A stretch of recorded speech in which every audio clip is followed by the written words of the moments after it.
Esta noche le agradezco a Javier Gentilini, que es analista político, politólogo, profesor en la Universidad de Buenos Aires, que nos permita pensar cuáles son los datos que estás manejando vos y cómo estás viendo este último tramo en el que, por ejemplo, Javier Milei insiste con que la casta tiene miedo, Patricia Bullrich con que la mafia tiene miedo.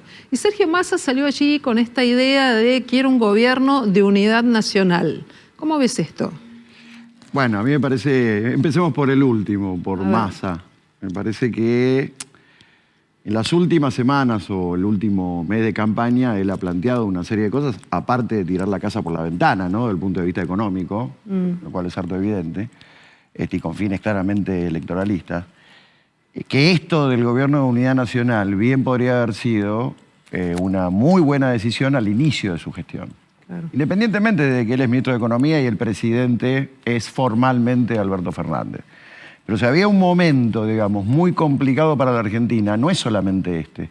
Digamos, ya venimos de hace tiempo con ese momento, y la precipitación en el gobierno para ponerlo, o mejor dicho, dejar que Massa fuera el ministro de Economía con todas esas prerrogativas que él tuvo para asumir esa posición, fue en un momento absolutamente delicado. Y en los momentos absolutamente delicados, es decir, de profunda crisis y donde hace falta unir esfuerzos y contar colaboración de todas las partes, son justamente esos. Y en ese momento él no planteó esa necesidad. ¿Perdió la oportunidad? Totalmente. Él perdió no solamente esa oportunidad, esa es la oportunidad, si queremos, más amplia desde el punto de vista de la generalidad de la concepción, teniendo en cuenta lo que él hoy está planteando. Pero claramente eso se suma al hecho de una serie de, por un lado, medidas económicas que fueron muy sectorizadas, muy parciales, por ejemplo, pensando en el acuerdo de precios y salarios o los distintos programas, digamos uno de ellos, el de precios justos, no recuerdo bien cómo se llamaba, pero creo que es exactamente así, que fueron muy sectorizados. Es decir, un gobierno de unidad nacional en ese momento se hubiera compadecido con un gran acuerdo político, social, económico, que se tendría que haber plasmado muy consensuadamente en, bueno, a ver, ¿cómo acordamos metas de producción, metas de asalarización, metas de rentabilidad? Y eso, obviamente sumado a, bueno, con cuánto se tiene que quedar el Estado para hacer frente a qué, podía dar una correlación general que en algún sentido podía al menos hacer el intento serio y cierto de poner en caja, yo no digo la inflación para bajarla obviamente a cero, pero sí poder hacerla descender de manera sustentable. Y él rehuyó a eso. Él rehuyó claramente a eso. Ahora lo ofrece. Y ahora lo ofrece desde el punto de vista electoral. ¿Lo votarán por eso? Yo entiendo que me parece que la gente vota más por realidades, por cosas efectivas. Y lo que hoy está sucediendo muy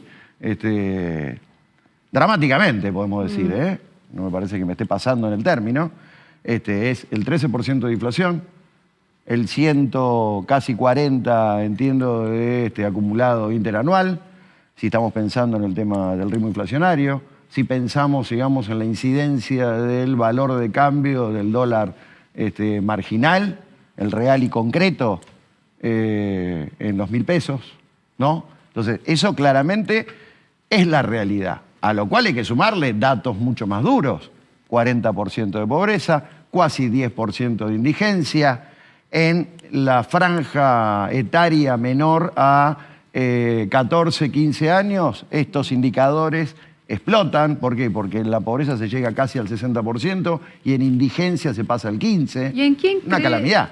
¿En quién cree el votante en el momento de decir el próximo domingo voy a este lugar o voy a este otro lugar? Bueno, ahí hay que hacer una segmentación. La primera segmentación tiene que ver con que hay bases electorales firmes, duras, lo que se dice bases duras, de las, digamos, dos coaliciones principales, al menos hasta acá, la oficial o la oficialista, que puede obviamente tener un piso duro del 20-25%, lo mismo que Juntos por el Cambio, digamos, la principal oposición también hasta aquí, con ese piso duro muy marcado. Después viene el tema, lo que habitualmente se denomina espuma, es decir, la espuma electoral, obviamente casi que se equivale con esta suma. Pues si yo sumo 20, 25 de un lado, 20, 25 del otro, estoy en un 50. ¿Y el otro 50 de quién es? ¿De quién? No es de nadie. No es de nadie hasta acá en los libros. Pero falta un candidato. No, claro, por eso. No es de nadie hasta acá. Por eso dije, hay pisos duros que tienen que ver con las coaliciones preexistentes. Después yo tengo el fenómeno de Milei.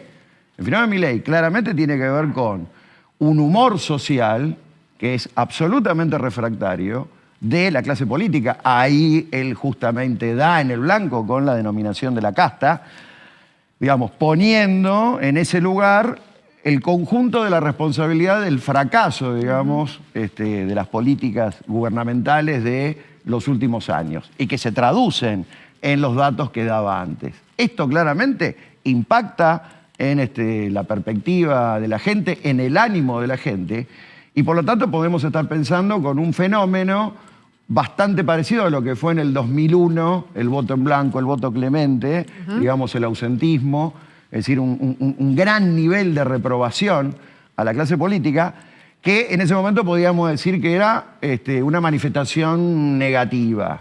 Hoy eso negativo que tiene que ver con la bronca, el hastío, el no damos más, el queremos otra cosa, el todos nos embromaron, pasa por una apuesta por la positiva, se podría decir, en el caso de Milei. Entrando, obviamente, en una trampa fenomenal que tiene que ver con los espejitos de colores que ha logrado vender Milei.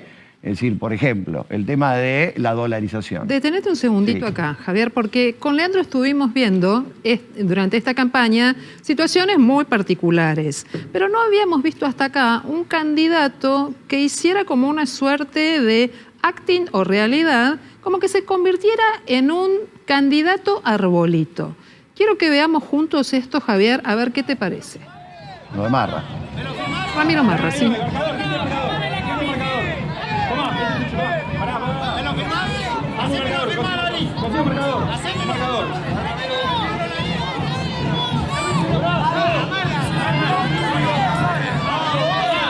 Reales, no reales.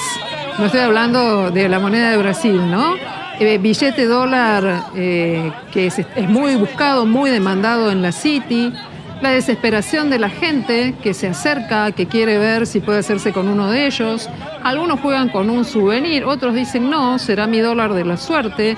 Pero en lo concreto es un candidato, Ramiro Marra, candidato a jefe de gobierno de la ciudad de Buenos Aires, que hace campaña con el tema del dólar, ¿no? Como un cambista que hace campaña de esta manera. Estamos a muy pocos días del cierre. Suma, resta, Javier Gentilini, contanos qué te parece a vos esta movida del candidato de La Libertad Avanza. No, en el caso de ellos, obviamente consolida el espacio electoral porque ellos han venido, digamos, navegando esta ola o surfeando esta ola, que en parte se alimenta de mucho efectismo, del histrionismo, digamos, propio de Milei, el que siempre tuvo, y que han visto, digamos, en los últimos meses y básicamente a partir de la primera vuelta electoral, que le fue muy beneficioso. Entonces se les confirma la táctica. Ahí hay claramente una táctica, hay una decisión, digamos, de los equipos de campaña y de comunicación de seguir por esa línea. Entonces hay una apuesta a un gran efectismo, a cuestiones muy disruptivas. Esto es una vergüenza, digamos. Si nosotros lo pensamos seriamente, es una vergüenza. Y aparte, digamos, montándose sobre un problema que no deja de ser, digamos, una desgracia para la Argentina, que es el tema de la inestabilidad económica, la economía. Bueno, en las últimas 2 semanas los indicadores peores no podrían haber sido. De todas maneras, con estos indicadores, el ministro de Economía está peleando el balotaje. Bueno, eso es lo que se dice porque en realidad hay que hacer otra cuenta, que es el tema del voto opositor. Porque acá en general, desde la primera vuelta estamos muy como concentrados en el tema de Milei. Milei y los 30 puntos, Milei y si pasó a 35, Milei sí puede ganar en segunda vuelta y qué sé yo. Bueno, eso va a ser muy difícil, digamos, porque la torta electoral suma 100 al final, no hay forma, digamos, de que sea más. Y se pierde de vista, digamos, lo que es claramente el voto contrario al gobierno. El voto contrario al gobierno está en un 70%. ¿no? Y esto, si es que no hay un desenlace, que sería raro que suceda, el domingo que viene, es lo que se va a jugar también en la segunda vuelta. ¿Para vos hay segunda vuelta? Yo entiendo que sí. Yo creo que sí porque, digo, una de vuelta. La torta es de 100, si acá estamos hablando de 35, 30 y 30, más o menos, ya estoy en 95. ¿Estamos? ¿Y eso qué quiere decir? Que bueno, los otros dos candidatos pueden sumar un 5, ¿se entiende? Siempre hablando de votos positivos, ¿no? Sí. Siempre hablando de votos positivos. Ahora bien, el tema es la segunda vuelta. ¿Qué pasa en la segunda vuelta? ¿Por qué? Y porque, supongamos que Milei salga primero. Hagamos los dos escenarios. ¿Estamos? Primer escenario con Milei y Massa. ¿Qué pensás que pasa ahí? Y termina ganando Milei. ¿Por qué? Por lo que acabo de decir antes. 70% El voto opositor no se va a reconvertir en un voto de apoyo a la gestión oficial. Pero fíjate cómo... Silviana, ya está jugado. Algunos socios de Juntos por el Cambio en el radicalismo, Emiliano Jacobiti por un lado, el ex gobernador de Corrientes por el otro, están diciendo, yo voto en blanco o voto a Massa, porque a Milei no lo votamos. Bueno, eso lo puede decir un dirigente y es hasta comprensible en función de cuál fue el derrotero de esa fracción del radicalismo, tanto en la interna y, si queremos, a posteriori, y ni que hablar si lo miro históricamente. El punto es que hace la gente. Bueno, hay un ¿Qué es lo que hace la gente común? Hay un antiperonismo muy marcado. Pero claro, exactamente. Vos tenés, por un lado, el fracaso del gobierno. Esto ya alcanza como para poner a la gente claramente en una vereda, digamos, de enfrente. Y después tenés el clivaje, como se dice en ciencia política, que es, ¿cuál es la contradicción, cuál es la antinomia fundamental? Desde el 2008 para acá, desde la crisis del campo para acá, y en esto tiene una cuota muy grande de responsabilidad el kirchnerismo. ¿Por qué? Porque también se dedicó a alimentar esa antinomia, esa contradicción. ¿Y Massa Bullrich qué pasaría ahí? ¿Cómo ves? No, digamos, eso ya sería el tercer escenario, es el menos probable de todos. Milei Bullrich. Claro, falta Milei Bullrich. Bullrich tiene, digamos, más posibilidades de pelearle a Milei ese primer lugar, digamos, en la general, en la primera vuelta, que Massa. ¿Por qué? Porque Bullrich también concita voto opositor. Entonces, en tal caso, el problema es, ¿qué harían los votos de Massa en el caso de Milei y de Bullrich? Claro. Y ahí sí aparece el tema de, lo de Milei no es una cosa que claramente cae en la irracionalidad, en la insensatez, en la falta de pluralidad, en la falta de democracia, en el riesgo para la democracia. Eso, digamos, es lo que va a pensar el votante, digamos, de Massa en primera vuelta, que no lo tenga Massa en la segunda vuelta. No sé si se entiende. Sí, se entiende para mí el escenario Milei Massa es como que ya está definido, El más abierto, claramente, es el de Milei Bullrich. Y si ocurriera, lo menos probable, que es el escenario entre Bullrich Massa, que sería una cosa como muy rara, porque, bueno, Milei tendría que pasar al tercer puesto, me parece que de vuelta se va a imponer la cuestión del voto opositor. Bien. Es decir, acá hay una definición muy fuerte en relación a que el fracaso estrepitoso del gobierno ha generado, por lógica, lo que tiene que generar. Que la gente no esté de acuerdo con, digamos, los resultados y cómo eso le impacta y, por lo tanto, se vaya a manifestar en contra. Te hago una última pregunta, sí, claro, y apelo a tu síntesis para definir conceptualmente esto. El voto bronca tiene por aquel que lo va a ejecutar, por aquel que lo va a sostener y cree que su candidato es Milei, ¿trae la cara conciencia de lo que implica la dolarización? Para nada. ¿Cuál es el costo de renunciar a la moneda? Estamos viendo en este fin de semana pasado Ecuador, que es una economía dolarizada, es un país dolarizado, con terribles problemas económicos. Pero absolutamente. Para el votante de Milei, para el que cree en la dolarización, ¿hay algo para decirle? Totalmente, que lo de la dolarización en sí como remedio mágico es claramente un espejismo.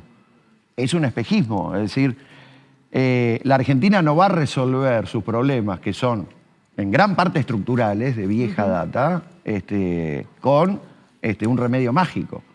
Acá claramente va a hacer falta, digamos, de vuelta un programa, digamos, nacional de corto, mediano y largo plazo que claramente ataque a la inflación en principio, y eso implica de la participación, colaboración, consenso y acuerdo del conjunto de los factores que participan, digamos, de la actividad económica.